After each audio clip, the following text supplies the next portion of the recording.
Magazine Oriente. Noticias, historias, crónicas y reportajes que cuentan lo que sucede en el Oriente Antioqueño. Magazine Oriente. Una producción de El Periódico de Oriente, Actualidad Oriente y la Asociación Emisoras en Red de Antioquia, Hacen Red. Magazine Oriente. Amables oyentes, bienvenidos al Magazine Oriente, este espacio que tiene El Periódico de Oriente, Actualidad Oriente y las Asociación Emisoras en Red de Antioquia. El día de hoy les estaremos acompañando Héctor Alonso Henao y Juan Diego Agudelo en la conducción. Saludamos también a nuestro compañero Oscar Morales, que se encuentra en la ciudad de Medellín, a doña Beatriz Osorio en los estudios de la emisora Sonora Estéreo, a través de la cual se emite este magazine, la 98.4 del FM, la emisora Sonora Estéreo, a través de la cual se emite este espacio, y también las emisoras asociadas a Hacen Red. Saludo cordial, Juan Diego, para usted y para todos nuestros oyentes. En segundos el desarrollo de la información. Hoy muchas noticias de nuestro territorio del Oriente Antioqueño, así que ya les vamos a actualizar la agenda de hoy. Le contamos los principales hechos. Aquí está la agenda informativa de hoy. Bueno, y en esta emisión hablaremos de diferentes temas que comprometen a la región del Oriente Antioqueño. Uno muy importante es que hace 50 años se firmó el contrato maestro con empresas públicas de Medellín y El Peñol. Hay una discusión entre la alcaldía de Río Negro y Catastro Departamental. Les contaremos los detalles. 1.500 integrantes del Ejército y 890 de la Policía estarán atentos a la seguridad del departamento en esta Semana Santa. 2 hechos extorsivos se registraron esta semana en el municipio de Alejandría. Las autoridades recomiendan a los ciudadanos no dejarse involucrar por los delincuentes. Las autoridades están atentas a tráfico de fauna y flora en estos días santos que se avecinan. Les contamos cómo fue el desalojo de La Manuela en el municipio de El Peñol, esta finca del extinto narcotraficante Pablo Escobar. Igualmente hablaremos de la variada programación religiosa y cultural que tendrán los municipios del Oriente Antioqueño en la semana que se avecina. Les contamos que el obispo de la diócesis de Sonsón Río Negro consagró nuevo altar en el municipio de La Unión. Y finalizando les contaremos que Andrés Guerra fue elegido como el candidato a la gobernación de Antioquia por el Partido Centro Democrático. El desarrollo de estas y otras informaciones de nuestro Oriente Antioqueño aquí en el Magazine Oriente. Este programa es patrocinado por el periódico El Oriente. 10 años construyendo visión regional. Edición mensual de 10.000 ejemplares. 20.000 correos electrónicos. Más de 55.000 seguidores en las redes sociales Facebook y Twitter. Lo cual nos convierte en el medio regional más leído en el Oriente. Periódico El Oriente. Actualidad, hechos, protagonistas en Magazine Oriente. 12 del día, 6 minutos, y regresamos con todo el desarrollo de la información que se genera en el Oriente Antioqueño, en el departamento y en el país. Les contamos, como los anticipábamos hace un rato, que hace 50 años se firmó el contrato maestro entre el municipio del Peñol y EPM. ¿De qué se trata, Héctor? Este contrato maestro es el único firmado de este tipo en Colombia, en que una empresa pública como EPM y los habitantes del municipio, en este caso los del municipio de El Peñol. El contrato firmado hace 50 años entre estas dos, EPM y los habitantes del municipio de El Peñol, contemplaba los compromisos de la empresa para con la población y así poder construir o desarrollar el proyecto hidroeléctrico del río Nare, que es como se llama todo el desarrollo hidroeléctrico que hay, y por eso el embalse Peñol-Guatapé. Sí, establecimos comunicación con Nevardo García, él es el director del Museo Histórico del Peñol. Está con nosotros, cordial saludo, Nevardo, bienvenido al Magazine Oriente. Buenos días, muchas gracias por la invitación, un saludo muy especial a toda la audiencia.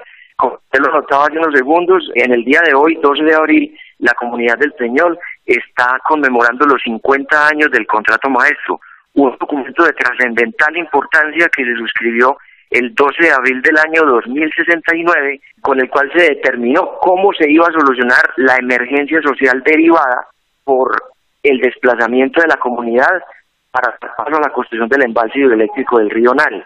fueron unos años muy difíciles, fueron unos años de protestas, de paros, de mítines, de mucha cosa, pero finalmente hubo un gran acuerdo con las empresas públicas de Medellín que se llamó Contrato Maestro, y ese contrato finalmente que hizo posible la construcción de la nueva cabecera urbana del Peñol y con él todas las obras complementarias. La realidad de hoy del Peñol en su infraestructura, en su economía, tiene que ver precisamente con esa génesis del Contrato Maestro, un documento que fue único en su género. Su redacción se inspiró en la doctrina social de la Iglesia, en especial en la Populorum Progressum, el progreso de los pueblos. Entonces hoy nuestra comunidad está de efeméride recordando ese documento que hizo parte de un momento en el que todas las instituciones marchaban juntas en bien de solucionar una problemática social bastante delicada, pero que finalmente se logró con las empresas públicas de Medellín. Hoy las empresas públicas de Medellín son hoy un actor muy importante de la región con el que se tienen las mejores relaciones, y es por eso que hoy estamos celebrando ese acuerdo que hizo posible la realidad del Peñol de hoy. Bueno, don Evardo, pero contémosle puntualmente a nuestros oyentes qué acuerdos están contemplados en este contrato maestro. Claro que sí. El contrato maestro es realmente un documento que se protocolizó en la notaría como si fuera una escritura pública, o sea, es un documento que se protocolizó para que tuviera efectos legales. Entonces, ese documento consta de 95 cláusulas divididas en 5 capítulos. La primera parte trata de por qué las empresas públicas tienen que hacer un embalse para conjurar una crisis energética que en ese momento vivía todo el país. Después se habla del desmantelamiento demográfico de la población, de cómo iba a ser el traslado de la población. En el capítulo siguiente se habla de las características del nuevo Peñol, de las características del centro comercial, de las características de las viviendas, de cómo iba a ser el plan vial, de cómo iba a ser el plan agropecuario, y finalmente el contrato maestro habla de un plan decenal de desarrollo, un plan a 10 años en el que evidentemente lo que se trataba era activar mucho la economía para que el pueblo tuviera vida propia. Entonces se hizo un plan urbanístico, un plan vial, un plan turístico, un plan ictiológico, un plan cooperativo, en fin, donde se logró que evidentemente el pueblo fuera tuviendo vida propia, y se logró el desarrollo del Peñol hasta el año de 1988, año en el que se firmó el finiquito, es decir, el documento que cerró definitivamente ese contrato, que hoy simplemente es historia, pero que nos llena de mucha alegría porque fue un logro social. Fue un documento que pensó en el desarrollo integral del Peñol, que lo visionó de largo plazo, que lo fortaleció mucho, y es por eso que estamos muy contentos hoy de celebrarlo. Señor Nevardo, esas 95 cláusulas que usted nos acaba de mencionar o nos cuenta que tiene este contrato, ¿ya realmente fueron cumplidas por la empresa y también por la comunidad? Realmente el contrato no se cumplió sino en un 70%. Hubo un 30% que se incumplió, y por ese 30% las empresas públicas de Medellín pagaron una indemnización que fue judicialmente tasada, se la pagó la administración municipal en ese año de 1988, y con esos recursos la administración del señor Jesús Arcesio Botero hizo una cantidad de obras complementarias tratando de ajustar lo que le faltaba al contrato maestro. Estamos dialogando con Nevardo García, él es historiador del municipio del Peñol y nos está contando sobre la firma del contrato maestro que ya cumple 50 años, la firma del contrato entre EPM y el municipio del Peñol. Don Nevardo, ¿qué actividades tienen ustedes pensadas, presupuestadas para conmemorar estos 50 años de la firma del contrato maestro? Claro que sí. Hoy en el Museo Histórico del Peñol tenemos una agenda cultural muy especial.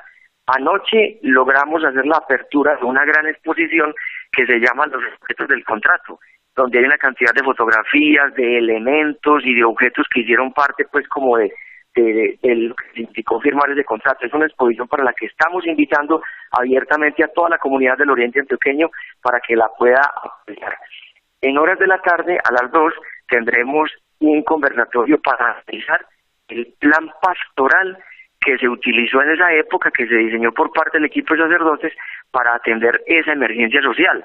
Es un plan pastoral muy importante porque habla de la pastoral de masas, con los lineamientos del Concilio Vaticano II y de la doctrina social de la Iglesia. Hacia las 4 de la tarde, en el Teatro Municipal, vamos a tener una conferencia muy especial por parte del padre Francisco Campo Aristizábal, quien fue un actor importantísimo en la defensa de ese contrato y de los intereses del Peñol. Y mañana hay otra programación ya en el Consejo Municipal y el domingo hay otra serie de conferencias acá en el museo. Las personas que quieran conocer esa programación y que quieran participar, bienvenidas sean.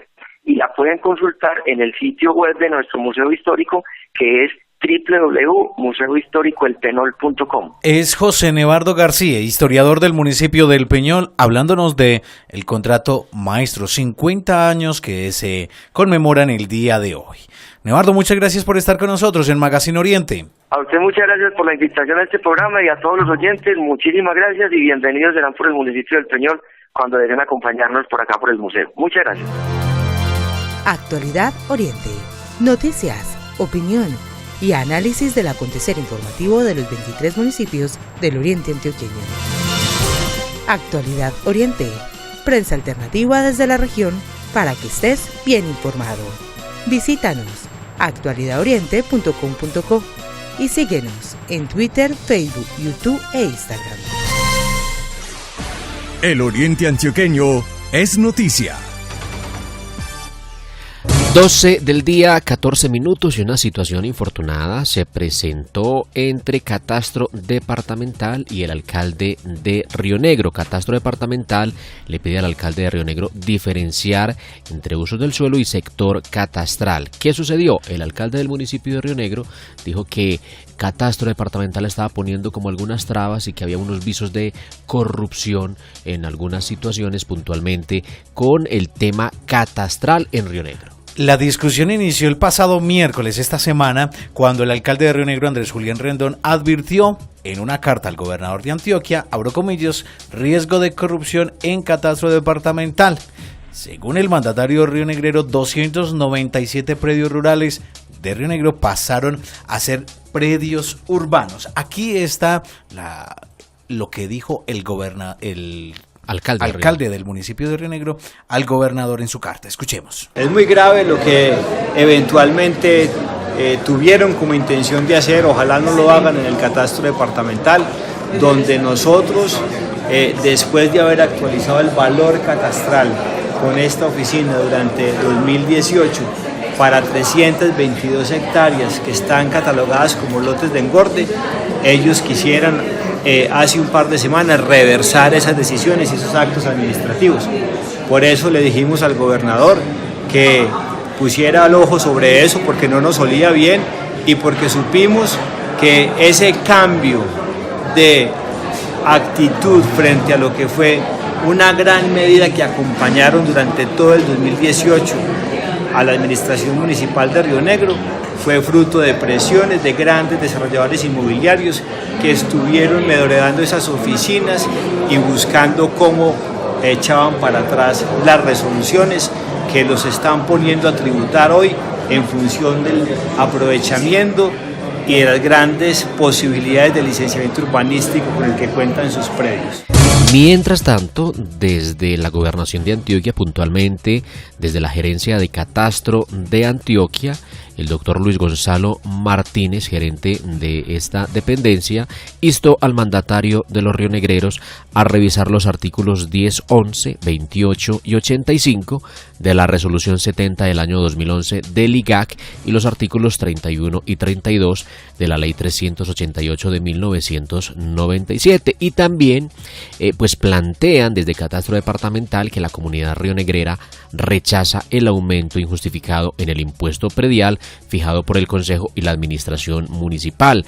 Le responden y le plantean: el alcalde de Río Negro, Andrés Julián Cardona, está equivocado al indicar que en la gerencia de catastro existen actos de corrupción, dado que esta autoridad catastral en Antioquia tiene la potestad de modificar los sectores urbanos y rural del municipio de Río Negro. Y plantea también que el Instituto Geográfico Agustín Codazzi, como autoridad nacional catastral, pues define solo dos sectores, el urbano y el rural. Citándole estos artículos entonces que acabamos de mencionar, el gerente de Catastro Departamental pues le advierte al mandatario del municipio de Río Negro que se fije y que ellos desde Catastro han sido supremamente responsables porque han elevado consultas al IGAC para que se solucione pues las diferencias que existen. También plantea que la autoridad catastral departamental,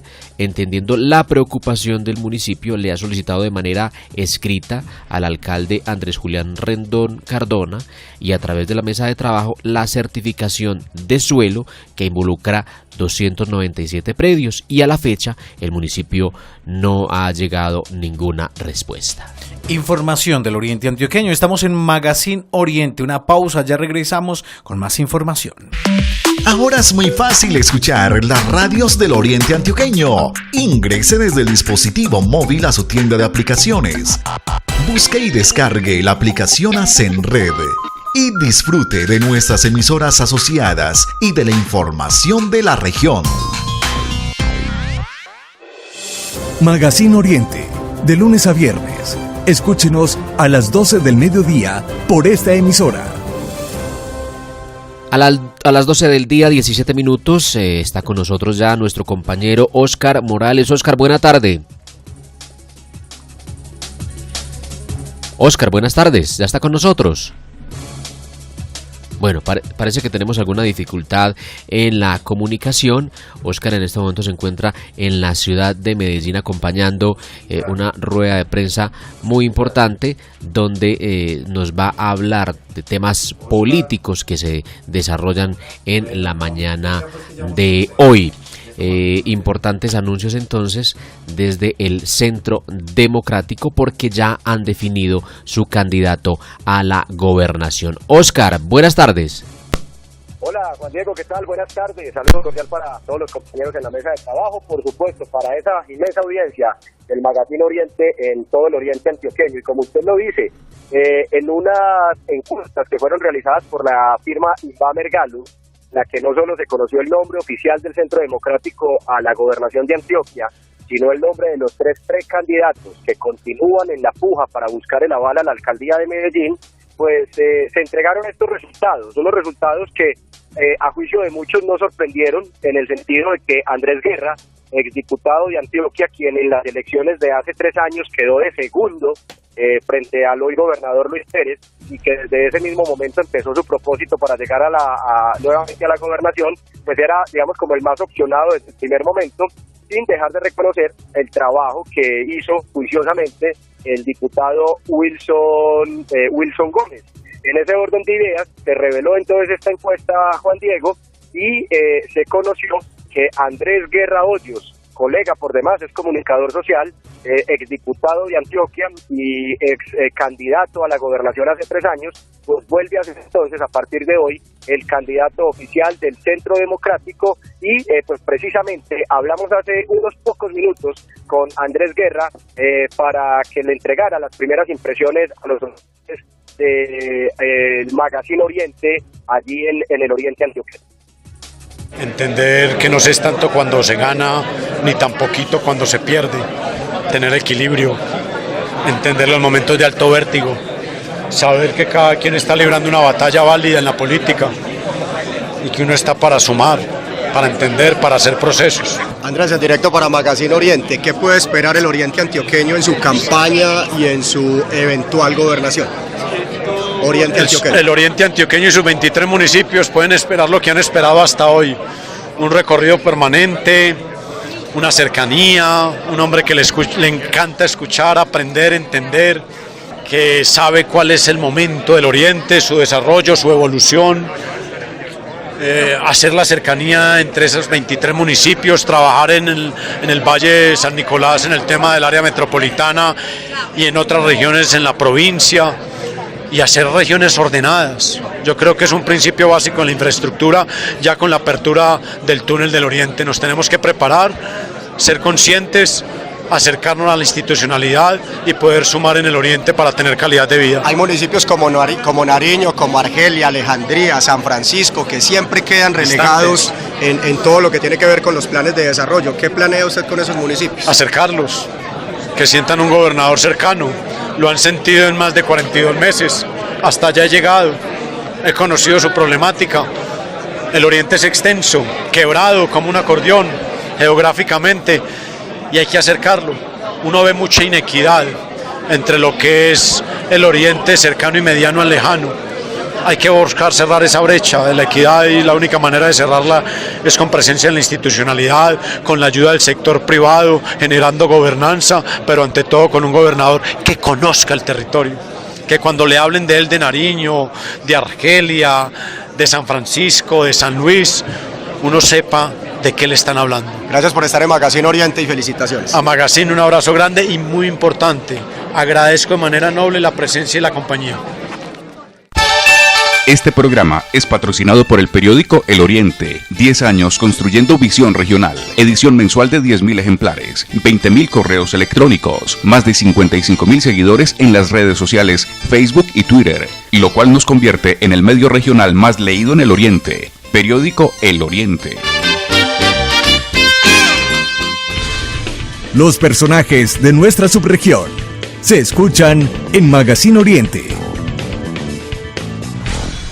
Los personajes de nuestra subregión, los protagonistas de los hechos importantes, acá los tenemos en Magazine Oriente, este magazine informativo que llega todos los viernes desde las 12 del mediodía hasta la 1 de la tarde a través de la emisora Sonora Estéreo y de las emisoras asociadas a Hacen Red. Juan Diego y Oscar Morales, que están con nosotros, más invitados a esta hora.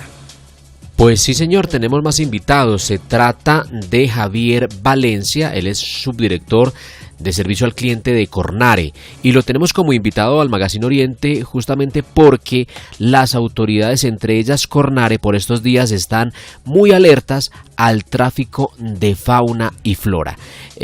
Javier, bienvenido al Magazine Oriente. Cordial saludo para usted, Juan Diego, para todos los oyentes de Magazine Oriente. Bueno, Javier, ¿por qué estos días son como tan álgidos para el tema de la fauna, de la flora, de tráfico de estos bienes naturales que tenemos? Fundamentalmente, pues la Semana Mayor se ha convertido, pues no solo en esta semana de reflexión y paz que se tiene con la naturaleza y con los hombres, sino que también algunas personas aprovechan para vender animalitos de la fauna silvestre que aprovechan para que los niños se antojen fundamentalmente de monitos, de loritos, de tortugas, y pues en ese sentido Cornare y las diferentes autoridades ambientales del departamento pues vienen haciendo operativos en diferentes zonas de las diferentes vías y en el aeropuerto José María Córdoba, haciendo una concientización muy importante, pero estamos muy contentos, Juan Diego, porque en los operativos que hemos realizado durante la presente semana, y hoy incluso toda la gente es muy consciente de que este flagelo se tiene que acabar del tráfico ilegal de fauna. Y en materia de flora, hemos recibido muy buenas noticias, porque la misma comunidad está denunciando quiénes están acabando con los bosques, quiénes están acabando con todas las especies, y no tenemos en este momento reporte de palma de cera o diferentes palmas para el aprovechamiento para el domingo de Ramos. Entonces tenemos muy buenas noticias, son controles, pero definitivamente el tema de la educación ambiental ha venido funcionando, que se ha venido realizando en los últimos años. Justamente por ese tema le iba a preguntar, Javier, la educación acá es fundamental. Si nosotros no educamos a las comunidades, pues no se van a cambiar los hábitos. ¿Cómo desde Cornare entonces se ha fortalecido este asunto para trabajar más bien en la promoción y prevención que en el castigo a las personas o que comercializan con la fauna o la flora de nuestros territorios?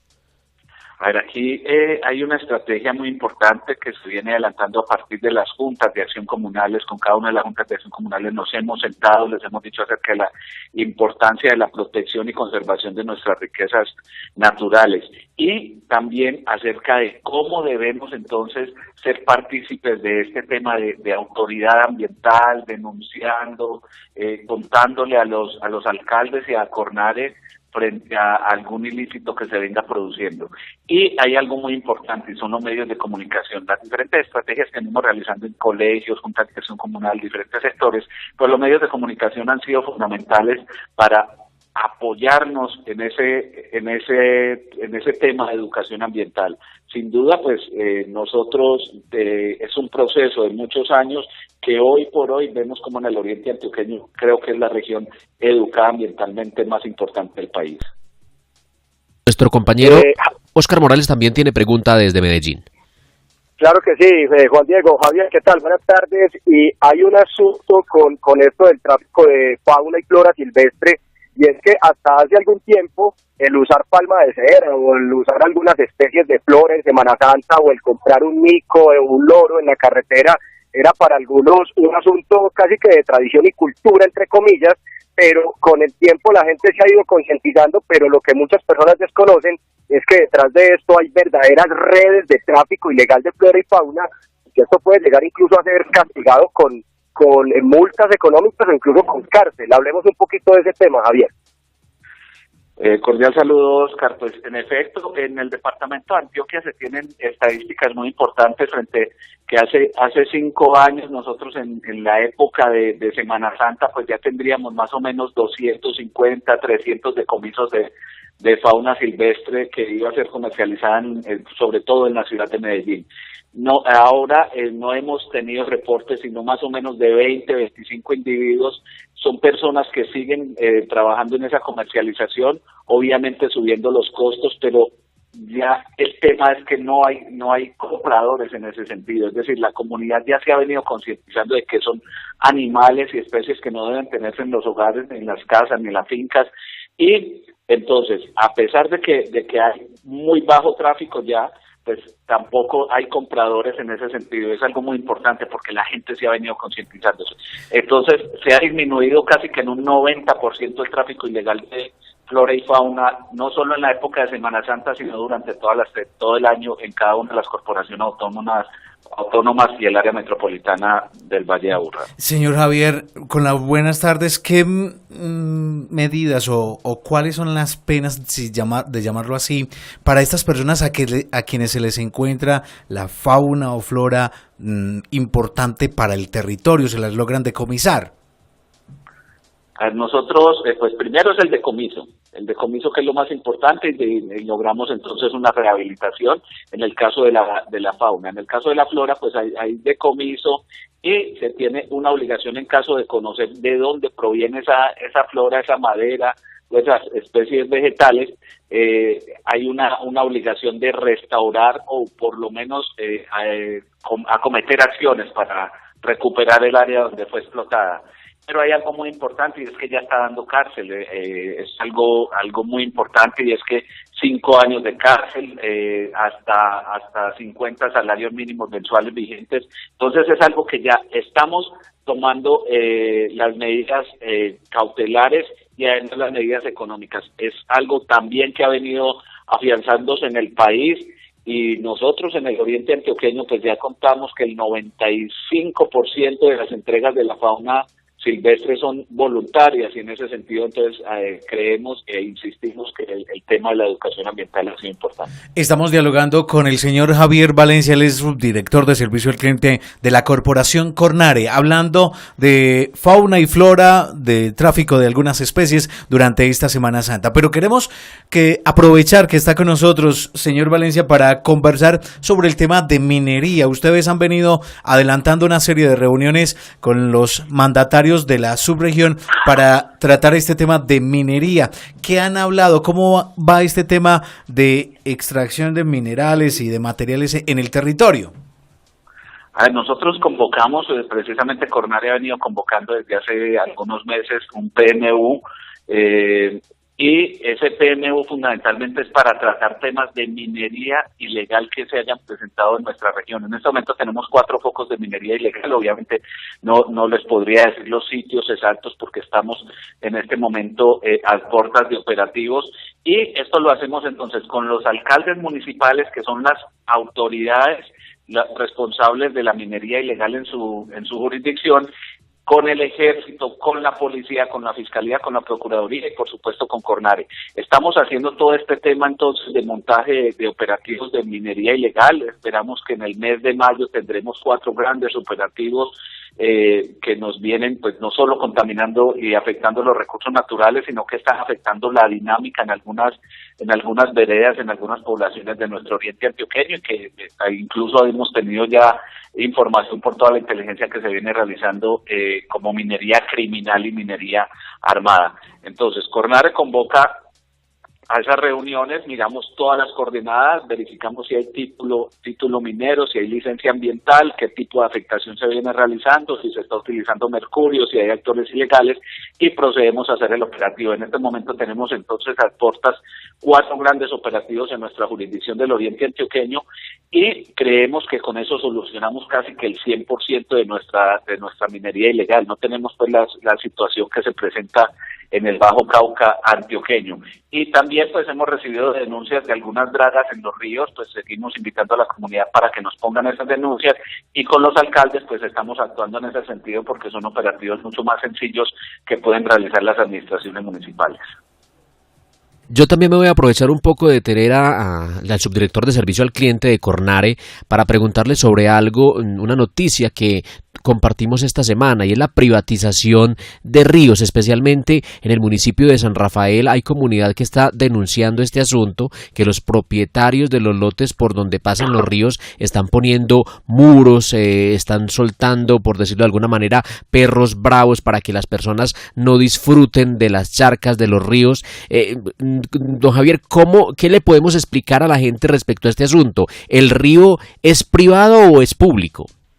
A ver, no, el río es un derecho que tenemos todos los ciudadanos, es propiedad pública, no es privatizable, y en ese sentido pues son los alcaldes, las administraciones municipales quienes pueden actuar con total seguridad para hacer las demoliciones en caso de que hubiese obras, y obviamente para tomar las determinaciones que se dan a lugar en caso de balnearios que no estén cumpliendo con ciertos requisitos o se estén apropiando de nuestro recurso hídrico. En ese caso, cuando a CORNARE le llega una queja en ese sentido, por el momento pues no nos ha llegado, en el último año no nos ha llegado ninguna. Nosotros acompañamos a la administración municipal en hacer la verificación de las afectaciones ambientales, y la administración municipal en compañía de la policía pues hace la demolición de las obras que se tengan, y por supuesto las detenciones y la judicialización de las personas que estén utilizando el río como propiedad privada. Es decir, nadie puede utilizar el río como propiedad privada en nuestra región ni en el país, porque los ríos pues son gran patrimonio de cada uno de los ciudadanos. Pues al señor Javier Valencia, un agradecimiento muy especial. Abusamos de usted con 3 temas, pero gracias por atendernos, y esperamos que CORNARE continúe con esa labor de educación ambiental para temas de fauna y flora, que también ayude a la formalización de los mineros ancestrales y haciendo control a la minería ilegal en el oriente antioqueño, y pues muy pendiente también de los recursos naturales que tenemos. Javier, un agradecimiento muy especial por estar en el Magazine Oriente. Muchas gracias a ustedes y a todos los oyentes de Magazine Oriente. Actualidad Oriente. Noticias, opinión y análisis del acontecer informativo de los 23 municipios del oriente antioqueño. Actualidad Oriente. Prensa alternativa desde la región para que estés bien informado. Visítanos actualidadoriente.com.co y síguenos en Twitter, Facebook, YouTube e Instagram. Actualidad, hechos, protagonistas en Magazine Oriente. El Oriente. A las 12 del mediodía, 36 minutos, continuamos con más información. Estamos en Magazine Oriente a través de la emisora Sonora Estéreo 98.4 y a través de las emisoras asociadas a ASENRED, la Asociación de Emisoras de Antioquia. Juan Diego, ¿tenemos más información? Pues tenemos más información, Héctor, porque durante esta Semana Santa 1.500 integrantes del Ejército y 890 de la Policía estarán atentos en la seguridad del departamento de Antioquia. Las autoridades antioqueñas presentaron el día de ayer lo que será el plan de seguridad vial para Semana Santa. En el acto presidido por el secretario de Gobierno encargado de Antioquia, Valmor de Jesús González Mira, pues se habla acerca de este asunto. Se plantea o se dice que al menos 430 vehículos rodarán por las vías del departamento. Va a haber un puesto de mando unificado con la Agencia Nacional de Seguridad y con el Ministerio, que nos va a permitir estar haciendo un análisis permanente, minuto a minuto, de la situación de nuestras vías, lo que va a ayudar a contribuir mucho a que bajemos los índices de siniestralidad que tuvimos el año inmediatamente anterior. De esos 29 casos del año anterior, queremos que se bajaran a cero. Ese es el deseo de nuestro gobernador, de todas las autoridades del departamento. Ese puesto de mando unificado estará coordinado desde el orden nacional a través del ministerio y con toda la autoridad departamental pendiente, las fuerzas del ejército y de la policía, para bienestar de todos los viajeros. Ahora es muy fácil escuchar las radios del Oriente Antioqueño. Ingrese desde el dispositivo móvil a su tienda de aplicaciones. Busque y descargue la aplicación Hacen Red y disfrute de nuestras emisoras asociadas y de la información de la región. Acciones. Lo que hace nuestra gente está aquí, en Magazine Oriente. Son las 12 del mediodía, 38 minutos, y continuamos con mucha más información para ustedes. Ahora les contamos cómo fue el desalojo de La Manuela en el municipio del Peñol. La Sociedad de Activos Especiales llegó el día de ayer hasta la finca La Manuela, propiedad del extinto Pablo Escobar, para recuperar esta finca y entregársela al municipio de El Peñol, jurisdicción donde está ubicada. El inmueble de 7 hectáreas, según las autoridades, tiene explotación irregular a través de los llamados narcotours. Acá está el informe completo que nos ha preparado Jorge Armando Ríos de la emisora Peñón de Guatapé Cultural. Uno a uno fueron recogiendo sus enseres William y su familia. Después de 30 años de habitar La Manuela, la finca del extinto Pablo Escobar Gaviria, la Sociedad de Activos Especiales recupera este inmueble. William Duque Jiménez. Ustedes lo pueden ver sobre la cantidad de fuerza pública que trajeron. Para nadie es un secreto que esta finca fue de Pablo Escobar, pero aquí no se genera violencia, ni permitimos la violencia. Y gracias pues a la fuerza pública aquí, para ellos venir fue a conocer muchos, porque no conocían y nunca se presentó un inconveniente con ninguno de ellos. O sea, aquí yo desde el principio le dije, me opongo a la entrega voluntaria, pero no voy a generar violencia porque no quiero, ni nunca la he generado. 30 años, yo llegué como jardinero aquí y después de la bomba que nos tocó aquí, seguí aquí porque me quedé sin trabajo. Aquí nadie pagó ya después de esa bomba, ya nadie pagaba sueldo ni nada. Y aquí me quedé. Como pueden ver en fotos o en filmaciones que ustedes hagan, la mantengo limpia. Hace 7 años monté un negocio, compañía de mi esposa y de mis hijos, que es el que nos ha sostenido. El negocio me dio para pagar algunas deudas de las que tenía, las que venía cargando ya por sostener la finca. Era una petición muy sencilla. Yo tengo a mi padre, que lo pueden ver ahí, de 90 años, a mi hermana, que tiene 64, y que viven gracias a mi trabajo, y que nos dejaran personalmente sacar las cosas de nosotros hasta mañana, que nosotros empacáramos las cosas de aquí de la casa de nosotros, las del negocio pues sí que las empaquen, porque me parece absurdo que empaquen los señores, muy respetables los señores de Trasteros y Chico, que vienen a empacar todo eso, se lo lleven para Medellín y yo tenga que generar costos desde Medellín para traer mi cama, las cosas de mi nieta, de mi esposa, de mis hijos, eso pues, y la respuesta de ellos es que no se puede. La Manuela es un predio de 7 hectáreas con 2 casas y un restaurante, el cual era explotado por las personas que habitaban la propiedad, ofreciendo diferentes actividades para los miles de turistas que disfrutan su recorrido por el embalse Peñol Guatapé. Ahora el predio pasará a manos del municipio de El Peñol. Héctor Baur Gutiérrez, secretario de Gobierno y Apoyo Ciudadano del municipio del Peñol. No, durante toda la vigencia, desde las horas de la mañana, llegamos aproximadamente 9:30 de la mañana con la SAES, la Sociedad Administradora de Activos Especiales, que es la que está fungiendo con el administrador de los bienes de extinción de dominio. El municipio del Peñol comenzó a hacer la labor de iniciar la diligencia de desalojo, en la cual se participó con el señor William, como usted lo anotó, y sus abogados. De parte de la Administración Pública vinimos a acompañar esa labor la Secretaría de Gobierno y varias dependencias, Inspección de Policía, Comisaría de Familia, además que vino la Personería Municipal como garante de los derechos del ciudadano y como Ministerio Público. Por ahora vamos a entregar, nosotros esperamos cuál es el trámite que va a hacer después de que haga la SAE el día de hoy, el trámite, y nos notifiquen a nosotros si nos va a entregar el predio. Entonces estamos esperando con la continuidad de eso. Después de que ellos nos notifiquen a nosotros o nos entreguen un acta en el cual nos dicen que haremos, ya nosotros tenemos que comenzar a evaluar qué vamos a hacer con el predio. La Gobernación de Antioquia, Personería Municipal y la Alcaldía del Peñol hicieron acompañamiento con el fin de velar por el cumplimiento y la garantía de los derechos de las personas que se habían tomado esta fin.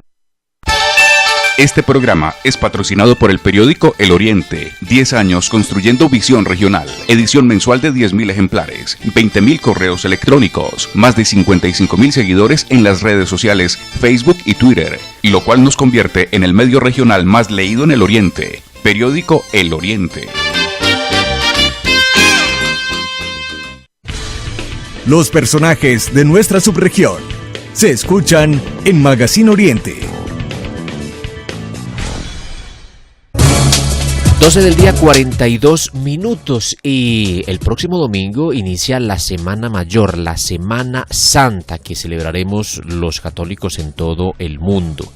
En torno a la Semana Santa, en torno a los mismos santos, en torno a las imágenes religiosas, pues se tejen muchos mitos, muchas historias, algunas que son muy relevantes en algunos municipios y departamentos del país. Precisamente para hablar de ese tema está con nosotros Carlos Alberto Mejía Vallejo. Él es historiador del municipio del Retiro. A él le damos la bienvenida a nuestro Magazine Oriente.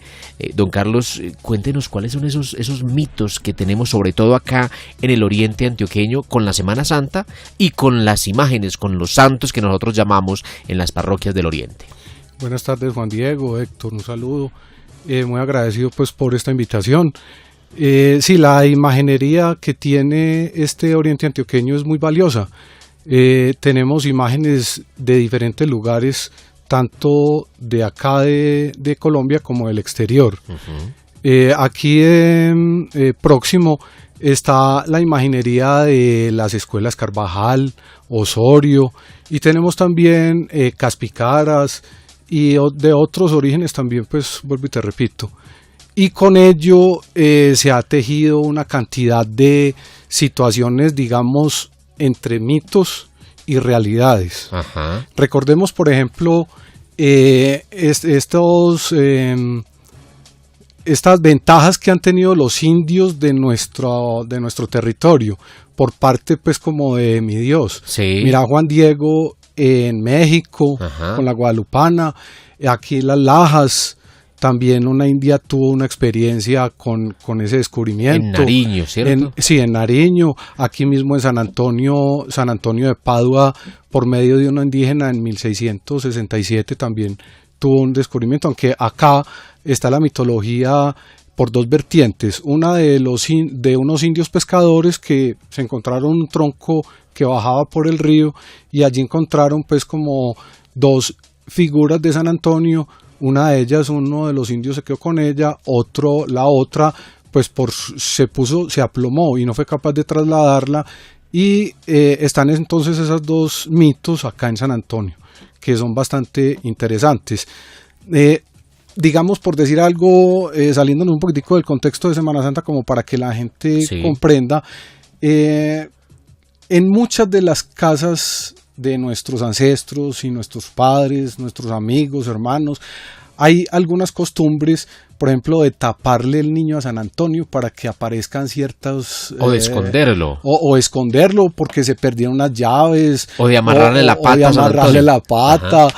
Entonces estos son mitos interesantes y le achacan que el haber encontrado estos artículos, en fin, a San Antonio. Hay mujeres que están solas y se vienen para acá a hacerle rogativas a San Antonio para que les conceda su novio ideal.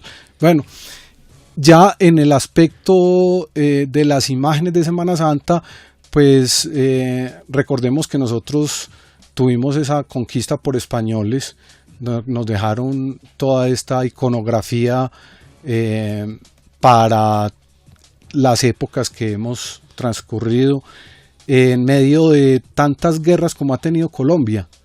Entonces, cada quien tiene su santo de devoción, al que le pide sus favores, su protección, su ayuda, su intercesión.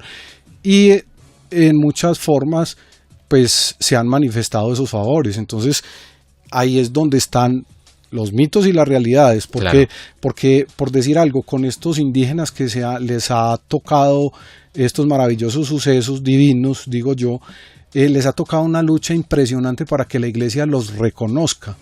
Y ya cuando realmente la iglesia dice, bueno, aquí sí hay algo importante, entonces empiezan ya a darles el beneficio. Muchos de esos indios murieron y nunca se dieron cuenta pues del favor que la iglesia les hizo. Pues yo por lo menos que sepa, el único que está en los altares es Juan Diego en México, porque la indiecita a la que se le apareció la Virgen del Rosario de las Lajas en Nariño, esta indiecita, pues la verdad la conoceremos en los libros porque la referencian, pero no porque esté en los altares, ni mucho menos a los indios que usted nos hablaba hace un rato de San Antonio de Padua. Desconocidos totalmente. Claro, mira, por ejemplo, el famosísimo santuario de Cali. Sí. Este también fue un suceso que fue presenciado por un indígena, lavando también en una quebrada, algo similar, el Señor de los Milagros. El Señor de los Milagros de Buga. De Buga. Sí, de claro, Buga. Por supuesto, una indiecita que estaba lavando. Claro, e incluso dicen pues que la historia narra que lo encontró en un tamaño muy reducido y fue creciendo. Ajá. Hasta tener el tamaño que actualmente posee. Mi papá, por ejemplo, era uno de los que era enfermo por el Señor de los Milagros. Y paradójicamente, pues como en América éramos indios indígenas, pues fíjense ustedes que estas imágenes que se le han presentado a los indígenas también tienen rasgos indígenas. El Señor de los Milagros, por ejemplo, es un señor moreno, ¿cierto? No es un señor europeo, blanco, mono, zarco, no. Es un señor moreno como somos o como eran nuestros indígenas, como son nuestros indígenas. También San Antonio de Padua, morenito también como nosotros. Tiene su estilo muy propio. La Virgen de las Lajas igualmente es morena. Y ni qué decir de la Guadalupana, que también es una virgen muy con características de indígena. Es correcto. Es decir, esto lo quise abordar desde esta parte, sobre todo para que muchas personas comprendan que realmente se han hecho algunos estudios por parte de la iglesia y han dado tan buenos resultados que están en los altares las imágenes y no son tan reconocidos estos indígenas, estos intercesores, diría yo. Bueno, Carlos Alberto, vos que de pronto has realizado recorridos por el oriente antioqueño, ¿en qué municipios nosotros podemos observar las imágenes más bonitas, más elaboradas y de pronto observar ese arte quiteño, arte de Rómulo Carvajal, para invitarlos de pronto en esta Semana Santa, porque para muchos se les da una semana para que disfruten de temas religiosos y también descansen? ¿Qué les recomendarías de pronto a los oyentes? A ver, podemos arrancar desde Envigado, Medellín, Río Negro, Marinilla, La Ceja, El Retiro, La Unión. Todos estos municipios tienen un alto valor en imaginería. Causa extrañeza en algunos medios de comunicación y antioqueños que mencionan otras Semanas Santas como lo son Santa Fe de Antioquia, como lo es Mompox, Popayán, y nos olvidamos de pronto de seguir promocionando la Semana Santa del Retiro. Es un espectáculo. Para mí puede estar en el 4º lugar a nivel de Colombia, por la calidad de las imágenes, por la devoción, el fervor, las familias que sacan las imágenes, muchas son propietarias de la imagen, hay otras que pasaron a la iglesia, pero tienen quien se empodere de ellas. Hemos visto el caso triste y lamentable, a mí me ha tocado en algunas poblaciones en las que he estado, que no he podido estar en el retiro por trabajo, en fin, donde los sacerdotes son solicitando que le carguen las imágenes para procesionar. Sí. En otros municipios, en otras municipalidades, algunos sacerdotes, por el contrario, no son tan amantes a la imaginería. Uh-huh. Entonces no es tanto de su interés. Pero mira que esta Semana Santa se convierte en una cantidad de posibilidades tanto a nivel espiritual como a nivel material. En esta temporada hay muchas personas que subsisten unos buenos meses de los dividendos de este turismo que llega, porque también están las personas que la fe les interesa poco, pero les gusta mucho el arte. Claro. Les encanta y los apasiona ver pues como toda esta parte de la belleza, de la decoración de las imágenes. Entonces es bastante interesante y es de pronto de apoyar un poquitico más.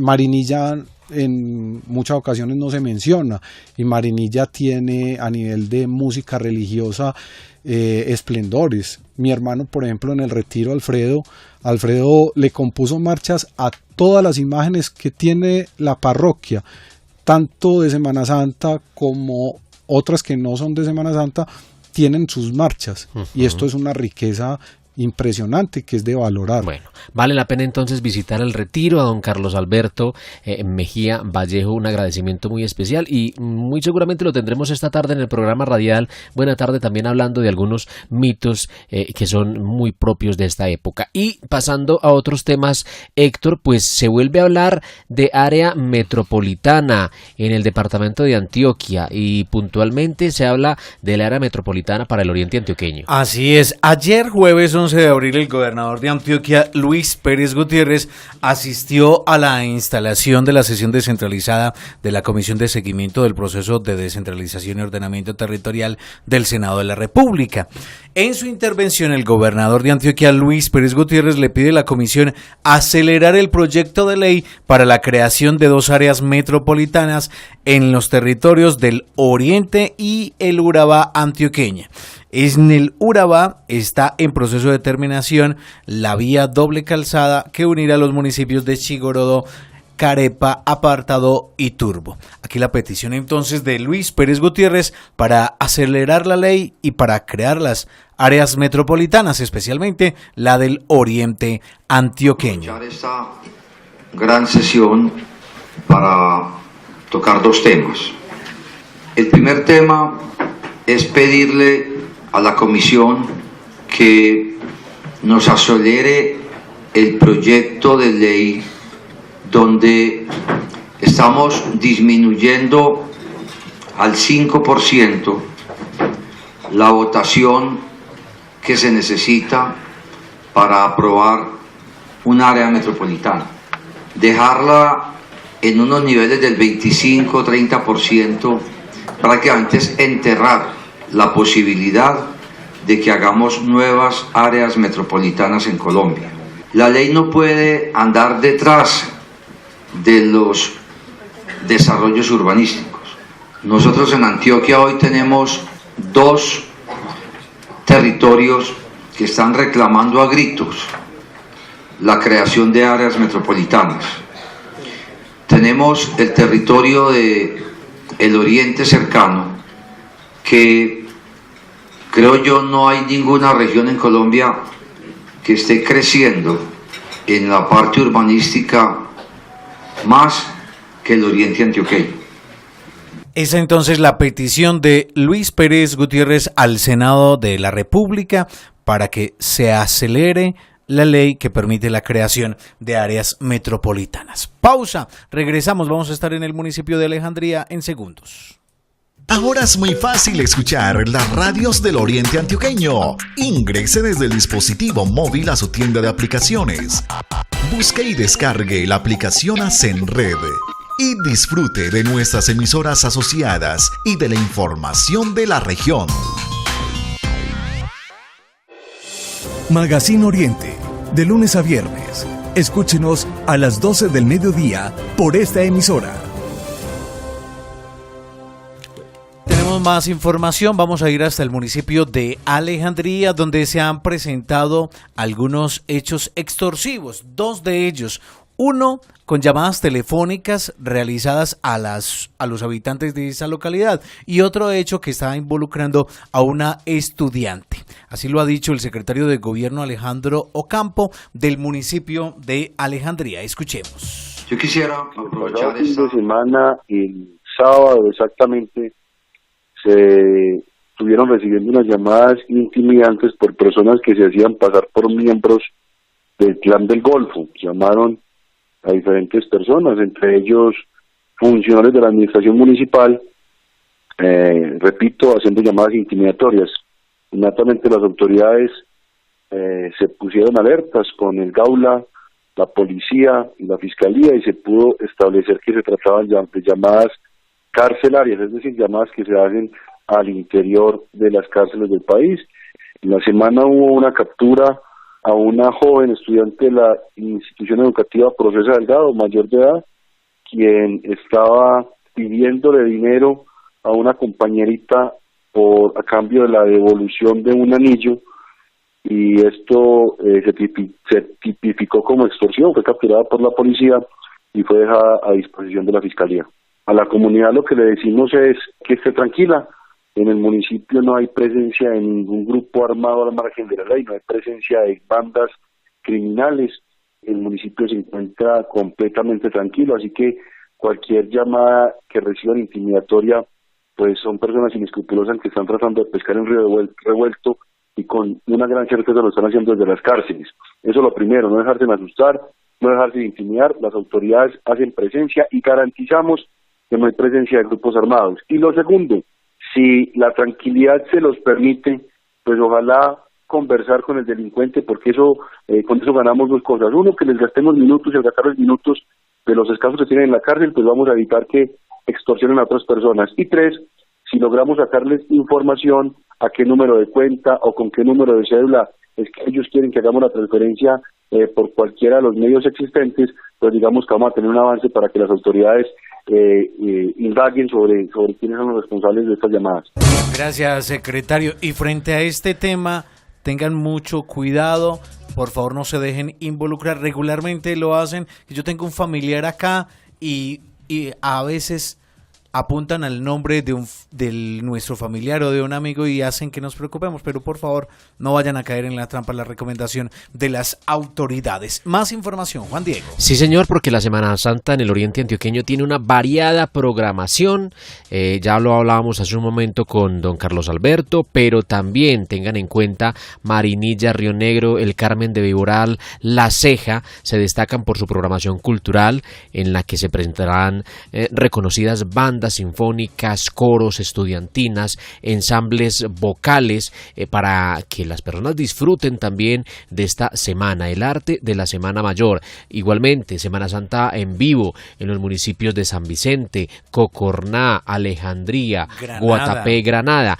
Invitación muy especial para que vamos a nuestros municipios del Oriente Antioqueño y vivamos la Semana Santa. El IDEAM, escuchaba esta mañana reportes, hablaba que los primeros días de la Semana Mayor van a ser un poco soleados, pero que a mediados de la semana y finalizando la semana, pues infortunadamente vamos a tener lluvias. Y desde la Gobernación de Antioquia, pues se hace reporte de la red vial. Se dice que los domingos 14 y 21 de abril habrá unidireccionalidad en el sentido Río Negro-Medellín de 5 de la tarde a 7 de la noche desde la Glorieta Sajonia hasta el Alto de Las Palmas. A través de la cuenta de Twitter de la Secretaría de Infraestructura Física del departamento, pues los antioqueños podremos tener información importante a propósito de las vías en esta Semana Mayor.